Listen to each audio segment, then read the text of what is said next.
Hello students ਇਸ video ਦੇ ਵਿੱਚ ਅਸੀਂ ਡੈਟਰ ਸਿਸਟਮ ਆਫ ਬ੍ਰਾਂਚ ਅਕਾਊਂਟਿੰਗ ਦੇ ਨਾਲ ਰਿਲੇਟਡ ਇੱਕ ਪ੍ਰੈਕਟੀਕਲ ਪ੍ਰੋਬਲਮ ਸੋਲਵ ਕਰਾਂਗੇ। ਜੋ ਸਟੂਡੈਂਟਸ ਇਹ ਪ੍ਰੋਬਲਮ ਆਪਣੇ ਲੈਵਲ ਤੇ ਪਹਿਲਾਂ ਟਰਾਈ ਕਰਨਾ ਚਾਹੁੰਦੇ ਨੇ ਜਾਂ ਵੀਡੀਓ ਦੇਖਣ ਤੋਂ ਪਹਿਲਾਂ ਇਸ ਨੂੰ ਡਿਟੇਲ ਦੇ ਵਿੱਚ ਪੜ੍ਹਨਾ ਚਾਹੁੰਦੇ ਨੇ, ਉਹ ਡਿਸਕ੍ਰਿਪਸ਼ਨ ਦੇ ਵਿੱਚ ਇਸ ਦਾ ਲਿੰਕ ਦਿੱਤਾ ਹੋਇਆ ਹੈ। ਉਹ ਫਾਈਲ ਡਾਊਨਲੋਡ ਕਰਕੇ ਕੁਐਸਚਨ ਨੂੰ ਡਿਟੇਲ ਦੇ ਵਿੱਚ ਪੜ੍ਹ ਸਕਦੇ ਨੇ। ਅਸੀਂ ਸ਼ੁਰੂ ਕਰਦੇ ਹਾਂ ਸਟੇਟਮੈਂਟ ਪੜ੍ਹਦੇ ਹੋਏ ਕਿ ਪ੍ਰੈਕਟੀਕਲ ਪ੍ਰੋਬਲਮ ਹੈ ਕੀ। MS ਨਿਤਿਨ ਬ੍ਰਦਰਸ ਵੱਖਰੀ ਬ੍ਰਾਂਚਸ ਨੂੰ ਕੋਸਟ ਉਤੇ ਗੁਡਸ ਟ੍ਰਾਂਸਫਰ ਕਰਦੇ ਨੇ। ਇੱਕ ਬ੍ਰਾਂਚ ਸਾਊਥ ਕੋਸਟ ਬ੍ਰਾਂਚ ਦਾ ਡਾਟਾ ਸਾਨੂੰ ਦਿੱਤਾ ਹੋਇਆ ਹੈ, ਉਸ ਦੇ ਲਈ ਅਸੀਂ ਬ੍ਰਾਂਚ ਅਕਾਊਂਟ ਬਣਾ ਕੇ ਪ੍ਰੋਫਿਟ ਕੈਲਕੂਲੇਟ ਕਰਨਾ ਹੈ। ਸਾਨੂੰ ਕੀ ਦਿੱਤਾ ਹੋਇਆ ਕੁਐਸਚਨ ਦੇ ਵਿੱਚ, ਸਾਨੂੰ ਕਲੋਜ਼ਿੰਗ ਡੈਟਰਸ ਦਿੱਤੇ ਹੋਏ ਨੇ, ਸਾਨੂੰ goods sent to branch during the period ਦਿੱਤਾ ਹੋਇਆ ਹੈ, ਗੁਡਸ ਰਿਟਰਨਡ ਬਾਈ ਬ੍ਰਾਂਚ 800 रुपए, goods returned by customer to branch 150 रुपए। ਪਰ ਅਸੀਂ ਇਸ ਨੂੰ ਬ੍ਰਾਂਚ ਅਕਾਊਂਟ ਦੇ ਵਿੱਚ ਨਹੀਂ ਲਿਖਦੇ। ਹਾਂ, ਮੈਮੋਰੈਂਡਮ ਡੈਟਰ ਅਕਾਊਂਟ ਬਣਾਉਣ ਲੱਗੇ ਇਸ ਦੀ ਲੋੜ ਜ਼ਰੂਰ ਪੈਂਦੀ ਹੈ। ਕੈਸ਼ ਸੇਲ 4800 रुपए, ਇਸ ਦਾ ਰੋਲ ਸਿਰਫ cash remitted to head office ਦੇ ਵਿੱਚ ਹੀ ਹੈ, ਕੱਲੀ ਕੈਸ਼ ਸੇਲ ਨਹੀਂ ਲਿਖਦੇ। ਕ੍ਰੈਡਿਟ ਸੇਲ ਦਾ ਵੀ ਰੋਲ ਮੈਮੋਰੈਂਡਮ ਡੈਟਰ ਅਕਾਊਂਟ ਬਣਾਉਣ ਦੇ ਵਿੱਚ ਹੁੰਦਾ ਹੈ। 6000 cash remitted to the head office, ਇਸ ਨੂੰ ਅਸੀਂ ਬ੍ਰਾਂਚ ਅਕਾਊਂਟ ਦੇ ਵਿੱਚ ਟ੍ਰੀਟ ਕਰਦੇ ਹਾਂ 11300 रुपए। ਅਲਾਉਂਸੈਂਸ ਟੂ ਕਸਟਮਰਸ, ਇਸ ਨੂੰ ਅਸੀਂ ਬ੍ਰਾਂਚ ਅਕਾਊਂਟ 'ਚ ਟ੍ਰੀਟ ਨਹੀਂ ਕਰਦੇ ਬਲਕਿ ਮੈਮੋਰੈਂਡਮ ਡੈਟਰ ਅਕਾਊਂਟ 'ਚ ਟ੍ਰੀਟ ਕਰਦੇ ਹਾਂ 40 रुपीज़। ओपनिंग स्टॉक 2000 रुपए, closing stock 1600 rupees. Bad debts ਨੂੰ ਵੀ ਅਸੀਂ ਮੈਮੋਰੈਂਡਮ ਡੈਟਰਸ ਅਕਾਊਂਟ ਦੇ ਵਿੱਚ ਹੀ ਟ੍ਰੀਟ ਕਰਦੇ ਹਾਂ, ਇਸ ਦੇ ਵਿੱਚ ਟ੍ਰੀਟ ਨਹੀਂ ਕਰਦੇ 70 रुपीज़। ਐਕਸਪੈਂਸਸ ਮੇਡ ਬਾਈ ਹੈਡ ਆਫਿਸ ਨੂੰ ਅਸੀਂ ਪੇਮੈਂਟ ਬੇਸਿਸ ਤੇ ਬ੍ਰਾਂਚ ਅਕਾਊਂਟ ਦੇ ਵਿੱਚ ਨੋਟ ਕਰਦੇ ਹਾਂ 1300। 1800 insurance premium, service salaries and wages 2800। ਪਰ ਇੱਥੇ ਇੱਕ ਗੱਲ ਧਿਆਨ ਦੇਣ ਵਾਲੀ ਹੈ ਕਿ ਰੈਂਟ 1 ਅਪ੍ਰੈਲ ਤੋਂ ਅਗਲੇ ਸਾਲ ਦੇ 30 ਅਪ੍ਰੈਲ ਤੱਕ, ਮਤਲਬ 13 ਮਹੀਨਿਆਂ ਦਾ ਰੈਂਟ ਹੈ।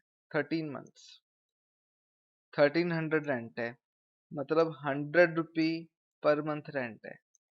1 ਮਹੀਨੇ ਦਾ ਰੈਂਟ ਐਡਵਾਂਸ ਗਿਆ ਹੋਇਆ ਹੈ ਕਿਉਂਕਿ ਅਸੀਂ 31 ਮਾਰਚ ਨੂੰ ਅਕਾਊਂਟਸ ਬਣਾ ਰਹੇ ਹਾਂ।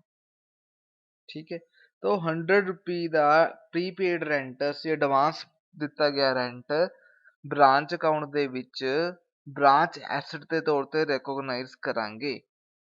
ਅਗਰ ਅਸੀਂ ਇਸ ਨੂੰ ਇਗਨੋਰ ਕਰਾਂਗੇ ਤਾਂ ਸਾਡਾ ਬ੍ਰਾਂਚ ਪ੍ਰੋਫਿਟ ਸਹੀ ਕੈਲਕੂਲੇਟ ਨਹੀਂ ਹੋਊਗਾ। ਉਸੇ ਢੰਗ ਨਾਲ ਜਦ ਅਸੀਂ ਇੰਸ਼ੋਰੈਂਸ ਪ੍ਰੀਮੀਅਮ ਦੀ ਗੱਲ ਕਰਦੇ ਹਾਂ ਤਾਂ ਇਹ ਆਮ ਤੌਰ ਤੇ ਐਨੂਅਲੀ ਪੇ ਕੀਤਾ ਜਾਂਦਾ ਹੈ, ਅਨਲੈਸ ਅਦਰਵਾਈਜ਼ ਮੈਂਸ਼ਨਡ। ਹੁਣ ਇਹ ਪੇ ਕੀਤਾ ਗਿਆ 30 ਜੂਨ 2009 ਤੱਕ ਦਾ, ਮਤਲਬ 1 ਜੁਲਾਈ 2010 ਤੋਂ ਲੈ ਕੇ 30 ਜੂਨ 2009, 1 ਜੁਲਾਈ 2008 ਤੋਂ ਲੈ ਕੇ 30 ਜੂਨ 2009 ਤੱਕ ਦਾ 3 ਮਹੀਨੇ ਦਾ ਜੋ ਇੰਸ਼ੋਰੈਂਸ ਪ੍ਰੀਮੀਅਮ ਪੇ ਕੀਤਾ ਗਿਆ ਹੈ 1 ਅਪ੍ਰੈਲ 2009 ਤੋਂ 30 ਜੂਨ ਤੱਕ ਦਾ, ਉਹ ਹੈ ਅਨਐਕਸਪਾਇਰਡ ਇੰਸ਼ੋਰੈਂਸ, ਕਿਉਂਕਿ ਉਹ 3 ਮਹੀਨੇ ਹਲੇ ਆਏ ਨਹੀਂ ਹੈਗੇ ਤੇ ਉਹਨਾਂ ਦਾ ਅਸੀਂ ਆਲਰੇਡੀ ਪੇ ਕੀਤਾ ਹੋਇਆ ਹੈ। ਤੇ ਅਸੀਂ 3 ਮਹੀਨੇ ਦੇ ਇੰਸ਼ੋਰੈਂਸ ਨੂੰ ਵੀ ਕੀ ਟ੍ਰੀਟ ਕਰਾਂਗੇ, ਅਨਐਕਸਪਾਇਰਡ ਇੰਸ਼ੋਰੈਂਸ ਟ੍ਰੀਟ ਕਰਾਂਗੇ। ਉਹ ਬੰਦਾ ਹੈ 450 ਰੁਪਏ। ਹਾਓ, ਉਹ ਅਸੀਂ ਸੋਲਵ ਕਰਦੇ ਹੋਏ ਗੱਲ ਕਰਾਂਗੇ। ਤਾਂ ਕੁਐਸਚਨ ਸੋਲਵ ਕਰਨ ਲੱਗੇ ਇਹਨਾਂ ਗੱਲਾਂ ਦਾ ਧਿਆਨ ਰੱਖਣਾ ਹੈ। ਹੁਣ ਅਸੀਂ ਸਟਾਰਟ ਕਰਦੇ ਹਾਂ ਬ੍ਰਾਂਚ ਅਕਾਊਂਟ ਤੋਂ। ਸਭ ਤੋਂ ਪਹਿਲਾਂ ਅਸੀਂ ਓਪਨਿੰਗ ਸਟਾਕ ਲਿਖਾਂਗੇ ਟੂ ਬੈਲੈਂਸ ਬ੍ਰੌਟ ਡਾਊਨ, ਜੋ ਕਿ 2000 ਰੁਪੀਜ਼ ਹੈ। ਉਸ ਤੋਂ ਬਾਅਦ ਅਸੀਂ ਓਪਨਿੰਗ ਡੈਟਰਸ ਲਿਖਾਂਗੇ ਜੋ ਸਾਨੂੰ ਕੁਐਸਚਨ 'ਚ ਨਹੀਂ ਦਿੱਤਾ ਹੋਇਆ, ਪਰ ਸਾਨੂੰ ਕਿਉਂਕਿ ਫਿਗਰਸ ਦਿੱਤੇ ਹੋਏ ਨੇ ਡਿਫਰੈਂਟ, ਠੀਕ ਹੈ ਨਾ, ਅਲਾਉਂਸੈਂਸ ਦਿੱਤੇ ਹੋਏ ਨੇ, ਬੈਡ ਡੈਟ ਦਿੱਤੇ ਹੋਏ ਨੇ, ਤਾਂ ਅਸੀਂ ਉਸ ਤੋਂ ਮੈਮੋਰੈਂਡਮ ਡੈਟਰਸ ਅਕਾਊਂਟ ਬਣਾ ਕੇ ਓਪਨਿੰਗ ਡੈਟਰਸ ਕੈਲਕੂਲੇਟ ਕਰ ਸਕਦੇ ਹਾਂ। ਸਭ ਤੋਂ ਪਹਿਲਾਂ ਅਸੀਂ ਕੀ ਕਰਾਂਗੇ, to balance brought down, opening stock 2000 ਰੁਪਏ। ਡੈਟਰਸ ਲਈ ਸਾਨੂੰ ਵਰਕਿੰਗ ਨੋਟ ਬਣਾਉਣਾ ਪਊਗਾ, ਤੇ ਉਸ ਵਰਕਿੰਗ ਨੋਟ ਲਈ ਸਾਨੂੰ ਕੀ ਚਾਹੀਦਾ ਹੈ, ਉਸ ਵਰਕਿੰਗ ਨੋਟ ਲਈ ਸਾਨੂੰ ਡੈਟਰਸ ਦਾ ਕਲੋਜ਼ਿੰਗ ਬੈਲੈਂਸ ਚਾਹੀਦਾ ਹੈ, goods returned by customer to branch ਚਾਹੀਦਾ ਹੈ, ਕ੍ਰੈਡਿਟ ਸੇਲਸ ਨੂੰ ਅਸੀਂ ਨੋਟ ਕਰਾਂਗੇ, allowances to customer, bad debts. ਇਹਨਾਂ ਚੀਜ਼ਾਂ ਦੀ ਹੈਲਪ ਨਾਲ ਅਸੀਂ ਓਪਨਿੰਗ ਡੈਟਰਸ ਪਤਾ ਕਰ ਸਕਦੇ ਹਾਂ। ਪਰ ਇੱਥੇ ਵੀ ਇੱਕ ਚੀਜ਼ ਮਿਸਿੰਗ ਹੈ, ਉਹ ਹੈ ਕੈਸ਼ ਕਲੈਕਟਡ ਫਰੋਮ ਡੈਟਰਸ। ਉਹਦੇ ਲਈ ਅਸੀਂ ਕੈਸ਼ ਮੈਮੋਰੈਂਡਮ ਕੈਸ਼ ਅਕਾਊਂਟ ਬਣਾਵਾਂਗੇ, ਜਿਹਦੇ ਲਈ ਸਾਨੂੰ cash sale, cash remitted to head office ਤੇ ਹੋਰ ਜੋ ਕੈਸ਼ ਟ੍ਰਾਂਜੈਕਸ਼ਨ ਨੇ, ਇੱਥੇ ਹੋਰ ਕੋਈ ਕੈਸ਼ ਟ੍ਰਾਂਜੈਕਸ਼ਨ ਨਹੀਂ ਹੈ ਬ੍ਰਾਂਚ ਵੱਲੋਂ ਕੀਤੀ ਗਈ, ਅਸੀਂ ਉਹ ਨੋਟ ਕਰਾਂਗੇ। ਤਾਂ ਸਭ ਤੋਂ ਪਹਿਲਾਂ ਮੈਮੋਰੈਂਡਮ ਕੈਸ਼ ਅਕਾਊਂਟ, ਸਾਡੇ ਕੋਲ ਟੋਟਲ ਕੈਸ਼ ਰਿਮਿਟ ਕੀਤਾ ਸੀ ਅਸੀਂ 11,300, ਇੱਥੇ ਬਾਈ ਮਿਸਟੇਕ 4800 ਲਿਖਿਆ ਹੋਇਆ ਹੈ, 11,300 ਰੁਪਏ, 11,300 ਰੁਪੀਸ। ਤੇ ਸਾਡੇ ਕੋਲ ਕੈਸ਼ ਸੇਲ ਹੋਈ ਸੀ 4,800 ਰੁਪੀਸ ਦੀਆਂ। ਅਨਫੋਰਚੂਨੇਟ 4,800 ਰੁਪੀਸ ਦੀਆਂ ਕੈਸ਼ ਸੇਲ ਹੋਈਆਂ ਸੀ ਤੇ ਅਸੀਂ ਕੈਸ਼ ਰਿਮਿਟ ਕੀਤਾ ਸੀ 11,300। ਤਾਂ ਬਾਕੀ ਜੋ ਫਿਗਰ ਹੈ ਉਹ ਕਿੱਥੋਂ ਆਈ, ਉਹ ਆਈ ਡੈਟਰਸ ਆਫ ਕਲੈਕਸ਼ਨ 6,500 ਰੁਪੀ, ਉਹ ਅਸੀਂ ਕਲੈਕਸ਼ਨ ਕੀਤੀ ਡੈਟਰਸ ਤੋਂ। ਬੈਲੈਂਸਿੰਗ ਫਿਗਰ ਇਹ ਹੈ, ਠੀਕ ਹੈ। 4,800 ਕੈਸ਼ ਸੇਲ, 6,500 ਡੈਟਰਸ ਤੋਂ ਕਲੈਕਸ਼ਨ, ਇਹਨਾਂ ਦਾ ਸਮ ਟੋਟਲ ਅਸੀਂ 11,300 ਹੈਡ ਆਫਿਸ ਨੂੰ ਰਿਮਿਟ ਕਰਤਾ, ਠੀਕ ਹੈ। ਉਹੀ 6,500 ਡੈਟਰਸ ਅਕਾਊਂਟ ਦੇ ਵਿੱਚ ਵੀ ਆਏਗਾ, ਠੀਕ ਹੈ। ਤੇ ਉਸ ਤੋਂ ਬਾਅਦ ਡੈਟਰਸ ਅਕਾਊਂਟ ਬਣਾਵਾਂਗੇ ਅਸੀਂ। ਸਭ ਤੋਂ ਪਹਿਲਾਂ ਕਲੋਜ਼ਿੰਗ ਬੈਲੈਂਸ ਸਾਨੂੰ ਦਿੱਤਾ ਹੋਇਆ ਹੈ 2,000 ਗਿਵਨ ਹੈ ਕੁਐਸਚਨ ਦੇ ਵਿੱਚ। ਬਾਏ ਬੈਂਕ ਅਸੀਂ ਕੈਸ਼ ਰਿਮਿਟ 6,500 ਡਿਟਰਮਾਈਨ ਕਰ ਲਿਆ ਉੱਤੋਂ। ਬੈਡ ਡੈਟਸ ਵੀ ਗਿਵਨ ਹੈ 40 ਰੁਪੀਜ਼, ਅਲਾਉਂਸੈਂਸ ਵੀ ਗਿਵਨ ਹੈ 70 rupees, goods returned by customer to the branch 150 rupee ਵੀ ਗਿਵਨ ਹੈ। ਸਾਨੂੰ ਕੁਐਸਚਨ ਦੇ ਵਿੱਚ ਕ੍ਰੈਡਿਟ ਸੇਲਸ ਵੀ ਗਿਵਨ ਹੈ। ਅਗਰ ਇਹਨਾਂ ਦਾ ਸਮ ਟੋਟਲ ਬਰਾਬਰ ਹੋ ਜਾਂਦਾ ਹੈ ਦੈਨ ਓਕੇ ਹੈ, ਪਰ ਅਗਰ ਸਮ ਟੋਟਲ ਬਰਾਬਰ ਨਹੀਂ ਹੁੰਦਾ ਤਾਂ ਇੱਕੋ ਹੀ ਮਿਸਿੰਗ ਫਿਗਰ ਹੈ, ਉਹ ਹੈ ਓਪਨਿੰਗ ਬੈਲੈਂਸ, ਜੋ ਕਿ 2,760 ਰੁਪੀਜ਼ ਆਉਂਦਾ ਹੈ। 2,760 ਰੁਪੀਜ਼ ਓਪਨਿੰਗ ਡੈਟਰ ਸਾਡੇ ਕੋਲ ਆ ਜਾਂਦੇ ਨੇ, ਜਿਸ ਨੂੰ ਅਸੀਂ ਬ੍ਰਾਂਚ ਅਕਾਊਂਟਿੰਗ ਦੇ ਵਿੱਚ ਸਟਾਕ ਦੇ ਨਾਲ ਬ੍ਰੌਟ ਡਾਊਨ ਕਰਾਂਗੇ ਡੈਬਿਟ ਸਾਈਡ, ਠੀਕ ਹੈ। ਉਸ ਤੋਂ ਬਾਅਦ ਅਸੀਂ ਦੇਖਾਂਗੇ ਕਿ ਬ੍ਰਾਂਚ ਹੈਡ ਆਫਿਸ ਵੱਲੋਂ ਬ੍ਰਾਂਚ ਨੂੰ ਕੀ ਸੈਂਡ ਕੀਤਾ ਗਿਆ, ਕੀ ਭੇਜਿਆ ਗਿਆ। ਗੁਡਸ, ਪੈਟੀ ਕੈਸ਼ ਜਾਂ ਫਿਰ ਖਰਚਾ ਕਰਨ ਲਈ ਕੈਸ਼, ਉਹ ਚੀਜ਼ਾਂ ਅਸੀਂ ਨੋਟ ਡਾਊਨ ਕਰਾਂਗੇ, ਠੀਕ ਹੈ। ਉਸ ਦੇ ਨਾਲ ਜੋ ਬ੍ਰਾਂਚ ਨੇ ਵਾਪਸ ਗੁਡਸ ਰਿਟਰਨ ਕਰਤੀਆਂ, ਬ੍ਰਾਂਚ ਨੇ ਗੁਡਸ ਰਿਟਰਨ ਕਰਤੀਆਂ ਹੈਡ ਆਫਿਸ ਨੂੰ, ਅਸੀਂ ਉਹ ਵੀ ਨੋਟ ਡਾਊਨ ਕਰਾਂਗੇ, ਠੀਕ ਹੈ। ਤਾਂ goods sent to branch during the period is 7,000 rupees ਤੇ ਰਿਟਰਨਡ ਬਾਈ ਬ੍ਰਾਂਚ 800 ਰੁਪੀਜ਼। ਤੇ cash, petty cash head office ਵੱਲੋਂ ਬ੍ਰਾਂਚ ਨੂੰ ਭੇਜਿਆ ਗਿਆ ਹੋਵੇ, ਇਹ ਜੋ ਕੋਈ ਸਾਨੂੰ ਨਹੀਂ ਦਿੱਤਾ ਗਿਆ ਕੁਐਸਚਨ ਦੇ ਵਿੱਚ, ਤਾਂ ਅਸੀਂ ਦੋਨੋਂ ਟ੍ਰਾਂਜੈਕਸ਼ਨਸ ਨੂੰ ਬ੍ਰਾਂਚ ਅਕਾਊਂਟ ਦੇ ਵਿੱਚ ਰਿਕਾਰਡ ਕਰਾਂਗੇ। Branch account debit to goods sent to branch 7,000 rupees, goods sent to branch account debit to branch account for goods returned 800 rupees।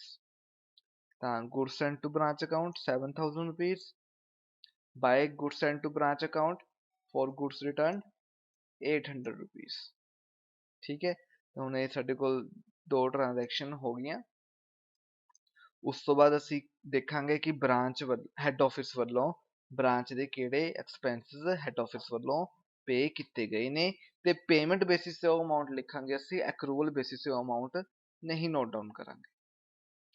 ਤਾਂ ਸਾਨੂੰ ਇਹ ਲਾਸਟ ਦੇ ਵਿੱਚ ਇਕੱਠਾ ਹੀ ਦਿੱਤਾ ਹੋਇਆ data 1,300 rent, 1,800 insurance, salary and wages. ਅਸੀਂ ਇੱਥੇ ਇਸ ਗੱਲ ਨੂੰ ਇਗਨੋਰ ਕਰਾਂਗੇ ਕਿ ਕਿਸ ਪੀਰੀਅਡ ਲਈ ਪੇ ਕੀਤਾ ਹੈ,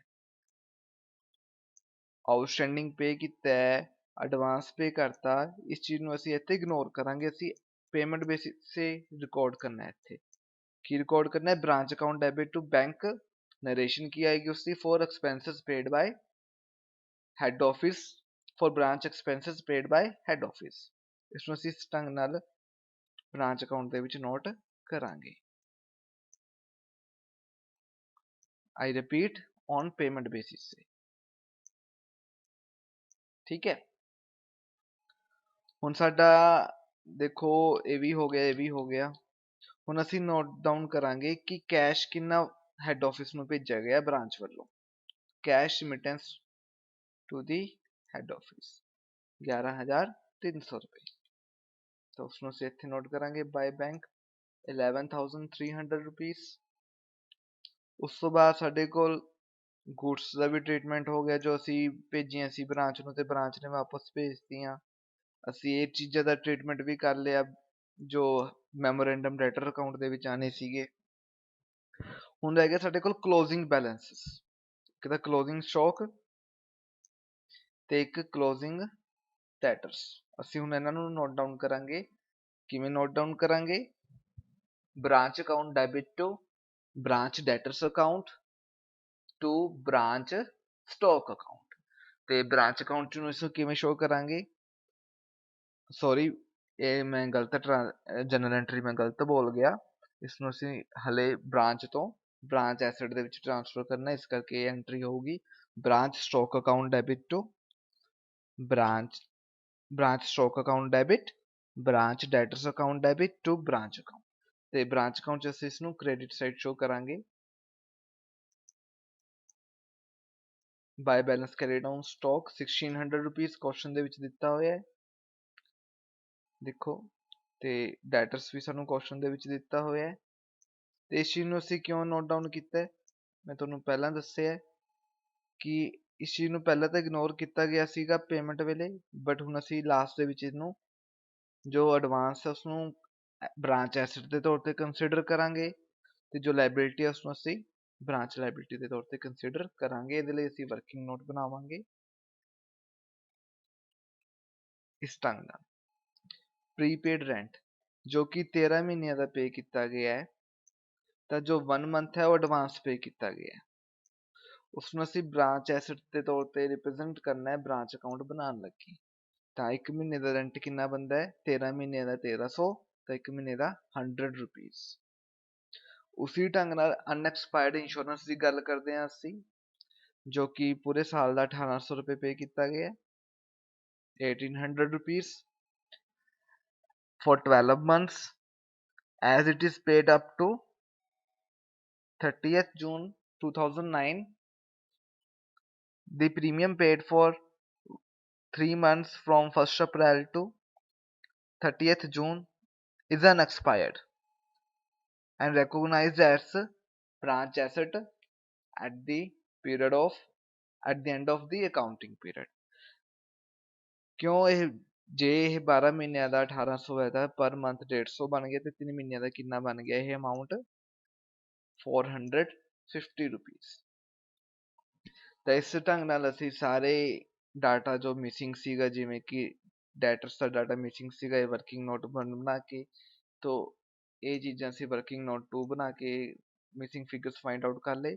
ਤੇ ਬਾਕੀ ਸਾਰੀ ਆਈਟਮਸ ਜੋ ਕਿ ਗਿਵਨ ਸੀਗੀਆਂ ਕੁਐਸਚਨ ਦੇ ਵਿੱਚ ਅਸੀਂ ਉਹਨਾਂ ਨੂੰ ਟ੍ਰੀਟ ਕਰਤਾ। ਹੁਣ ਸਾਡੇ ਕੋਲ ਡੈਬਿਟ ਸਾਈਡ ਦਾ ਟੋਟਲ ਇਸ ਟਾਈਮ ਜ਼ਿਆਦਾ ਆ ਰਿਹਾ ਹੈ, 2000, 2760, 7000, 1300, 1800, 2800, ਇਹਨਾਂ ਦਾ ਸਮ ਟੋਟਲ ਆ ਰਿਹਾ ਹੈ 16,660, ਜਦ ਕਿ ਸਾਡੇ ਕ੍ਰੈਡਿਟ ਸਾਈਡ ਦਾ ਟੋਟਲ ਆ ਰਿਹਾ ਹੈ 800, 11,300, 12,100 ਹੋ ਗਿਆ, 1600, 13,700, 2,000, 15,700, 15,800, 16,250। ਇਸ ਸਾਈਡ ਦਾ ਟੋਟਲ ਸਾਡੇ ਕੋਲ ਆ ਰਿਹਾ ਹੈ 16,250। ਤਾਂ ਇਸ ਕਰਕੇ ਸਾਡੇ ਕੋਲ ਇੱਥੇ ਕੀ ਹੋਊਗਾ, ਡੈਬਿਟ ਸਾਈਡ ਜ਼ਿਆਦਾ ਹੈ। ਨੋਮੀਨਲ ਅਕਾਊਂਟ ਦਾ ਡੈਬਿਟ ਸਾਈਡ ਕੀ ਰਿਪਰੈਜ਼ੈਂਟ ਕਰਦਾ ਹੈ? ਐਕਸਪੈਂਸ ਜਾਂ ਲੋਸ। ਤਾਂ ਸਾਡੇ ਕੋਲ ਜੋ ਵੀ ਬੈਲੈਂਸਿੰਗ ਫਿਗਰ ਹੈ ਉਹ ਕ੍ਰੈਡਿਟ ਸਾਈਡ ਆਏਗੀ, ਉਹ ਹੋਊਗਾ ਸਾਡਾ ਲੋਸ। ਤੇ ਉਹ ਲੋਸ ਬਣਦਾ ਸਾਡਾ 1410 ਰੁਪੀਸ, 1410 ਰੁਪੀਸ, 1410 ਰੁਪਏ ਸਾਡਾ ਲੋਸ ਆਏਗਾ ਬੈਲੈਂਸਿੰਗ ਫਿਗਰ, ਜੋ ਕਿ ਅਸੀਂ ਜਨਰਲ P&L ਦੇ ਵਿੱਚ ਟ੍ਰਾਂਸਫਰ ਕਰਾਂਗੇ। ਇਸ ਢੰਗ ਨਾਲ ਅਸੀਂ ਇਹ ਕੁਐਸਚਨ ਸੋਲਵ ਕਰਾਂਗੇ। ਪੰਜਾਬ ਦੇ ਵਿੱਚ ਜ਼ਿਆਦਾਤਰ ਸਟੂਡੈਂਟਸ ਕਲਿਆਣੀ ਪਬਲਿਸ਼ਰਸ ਦੀ ਬੁੱਕ ਹੀ ਫੋਲੋ ਕਰਦੇ ਨੇ। ਪੰਜਾਬੀ ਯੂਨੀਵਰਸਿਟੀ ਬੀਕਾਮ ਸਮੈਸਟਰ 2 ਦੇ ਸਿਲੇਬਸ ਨੂੰ ਕਵਰ ਕਰਨ ਲਈ ਫਾਈਨੈਂਸ਼ੀਅਲ ਅਕਾਊਂਟਿੰਗ 2 ਬਾਈ ਸੀਐਮ ਜੁਨੇਜਾ ਐਨ ਗੋਇਲ ਐਮ ਅਗਰਵਾਲ ਦੀ ਬੁੱਕ ਕਲਿਆਣੀ ਪਬਲਿਸ਼ਰਸ ਵੱਲੋਂ ਬੁੱਕ ਪਬਲਿਸ਼ ਕੀਤੀ ਗਈ ਹੈ। ਇਸ ਦੇ ਵਿੱਚ ਬ੍ਰਾਂਚ ਅਕਾਊਂਟਿੰਗ ਦੇ ਚੈਪਟਰ ਦੇ ਵਿੱਚ ਪ੍ਰੈਕਟੀਕਲ ਪ੍ਰੋਬਲਮ 3 ਬਿਲਕੁਲ ਸਿਮਿਲਰ ਨੇਚਰ ਦੀ ਹੈ। ਥੋੜਾ ਬਹੁਤਾ ਅਮਾਊਂਟਸ ਦਾ ਫਰਕ ਹੋ ਸਕਦਾ ਹੈ ਤੇ ਇਹ ਵੀ ਹੋ ਸਕਦਾ ਬਿਲਕੁਲ ਸੇਮ ਹੀ ਹੋਵੇ। ਤਾਂ ਇਸ ਵੀਡੀਓ ਤੋਂ ਬਾਅਦ ਤੁਸੀਂ ਉਹ ਕੁਐਸਚਨ ਬੜੇ ਆਰਾਮ ਨਾਲ ਸੋਲਵ ਕਰ ਸਕਦੇ ਹੋ। ਤੇ ਸਾਡੀ ਕੋਸ਼ਿਸ਼ ਰਹੇਗੀ ਕਿ ਅਸੀਂ ਟਾਈਮ ਟੂ ਟਾਈਮ ਤੁਹਾਨੂੰ ਵੀਡੀਓ ਪ੍ਰੋਵਾਈਡ ਕਰਦੇ ਰਹੀਏ, ਲੈਕਚਰਸ ਪ੍ਰੋਵਾਈਡ ਕਰਦੇ ਰਹੀਏ। ਤੇ ਸਾਡਾ ਮੇਨ ਮਕਸਦ ਹੈ ਕਿ ਤੁਹਾਨੂੰ ਈਜ਼ੀ ਲੈਂਗੁਏਜ ਦੇ ਵਿੱਚ ਅਸੀਂ ਜੋ ਸਾਡੀ ਆਮ ਭਾਸ਼ਾ ਹੈ, ਇੰਗਲਿਸ਼ ਤੇ ਪੰਜਾਬੀ ਅਸੀਂ ਰਲਾ ਕੇ ਬੋਲਦੇ ਹਾਂ। ਸਾਡਾ ਮੀਡੀਅਮ ਆਫ ਇੰਸਟਰਕਸ਼ਨ ਇੰਗਲਿਸ਼ ਤੇ ਪੰਜਾਬੀ ਹੀ ਹੁੰਦਾ ਹੈ, ਬਾਇਲਿੰਗੁਅਲ ਹੁੰਦਾ ਹੈ। ਸਾਡੀ ਕੋਸ਼ਿਸ਼ ਇਹ ਰਹੇਗੀ ਕਿ ਅਸੀਂ ਤੁਹਾਨੂੰ ਇਸ ਸਧਾਰਨ ਭਾਸ਼ਾ ਦੇ ਵਿੱਚ ਤੁਹਾਨੂੰ ਅਸੀਂ ਵੀਡੀਓ ਲੈਕਚਰਸ ਪ੍ਰੋਵਾਈਡ ਕਰਦੇ ਰਹੀਏ। ਸਾਨੂੰ ਮੋਟੀਵੇਟ ਕਰਨ ਲਈ ਤੇ ਸਾਡੇ ਨਾਲ ਜੁੜੇ ਰਹਿਣ ਲਈ ਸਾਡਾ ਚੈਨਲ ਸਬਸਕ੍ਰਾਈਬ ਕਰੋ ਤੇ ਕਮੈਂਟ ਸੈਕਸ਼ਨ ਦੇ ਵਿੱਚ ਫੀਡਬੈਕ ਵੀ ਦੇ ਸਕਦੇ ਹੋ। Thank you.